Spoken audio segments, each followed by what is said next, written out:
Episode 22. Where attention goes, intention grows. Try this. Stand up, fix your gaze to the left, and attempt to walk straight ahead. Chances are you'll start drifting in the direction of your gaze. Why? Because our orientation, our direction, is determined not just by our feet, but by our focus. This small exercise reveals a massive truth. Where we place our attention is where our life, our leadership, and our organizations inevitably follow. Attention is not just passive noticing, it's active shaping. Attention is agency. In leadership conversations, people often talk about intention as a powerful force. And it is, but there's a subtle illusion that intention alone can move mountains. And in truth, attention is the silent engine behind every realized intention. Without attention, intention is just a wish and waiting. We don't drift into transformation, we focus into it. It's about choosing where your consciousness rests, what you notice, what you listen for, what you return to, again and again. Attention is fidelity to what matters. It's a commitment.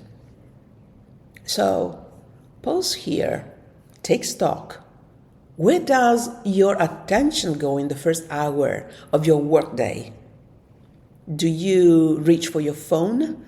Dive into dashboards, check for problems? Or do you take a moment to settle into your values, your priorities, your inner compass? That first hour tells the truth about your real commitments, more than your calendar or your mission statement. What if attention is sacred? I say it in a sense that it creates reality. What we attend to gains power, and what we ignore withers. If you say innovation matters but never ask about it, never make space for it, never listen for it, you're not leading innovation, you're narrating it. One executive I worked with kept affirming his intention to build a culture of trust. He meant it. He even hired a coach to support his growth. But his calendar told another story. 10 back-to-back meetings daily, each focused on urgent decisions and risk management. There was no attention left for trust, no silence, no presence. So we did something radical. He deleted 2 standing meetings every week. One became open space with his team, no agenda. The other became solo reflection time. And within weeks, his presence changed. People noticed. They said they felt more seen, more heard, because he was actually there. Attention is presence with a purpose. And it's contagious. If you, as a leader, begin to shift your attention, even subtly, you create a ripple. You set new norms. If you listen for possibilities instead of only risks, others start doing the same. If you pay attention to what's working, not just what's broken, your team's emotional field shifts. They feel less like problems to solve and more like potential to unleash. People respond to attention. And culture does it too. The tone of a team meeting, the energy in a hallway, the emotional temperature after a tough decision. These are all shaped by what leaders repeatedly notice or fail to notice. You might say, but I'm paying attention all the time. And yes, our minds are constantly processing, but what kind of attention are we practicing? Scanning for threats, monitoring outputs. Or are we developing generative attention? Curiosity, stillness, empathy. Think of attention as having different frequencies. Some are sharp and narrow, good for urgent tasks, and others are wide and soft, ideal for reflection, creativity, sensing. Most leaders are stuck in a narrow band, always alert and rarely receptive. But systems need both. People need both. And intention needs both. There's a practice that I recommend often, attention check-ins. Every few hours, take 1 minute, pause, and ask yourself, what am I noticing right now?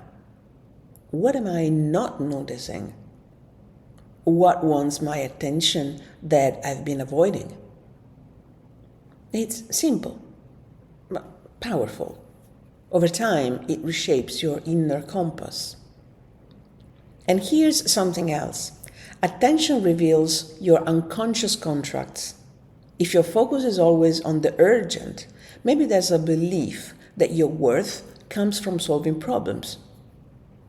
If your attention avoids emotion, perhaps there's an agreement not to feel too much at work.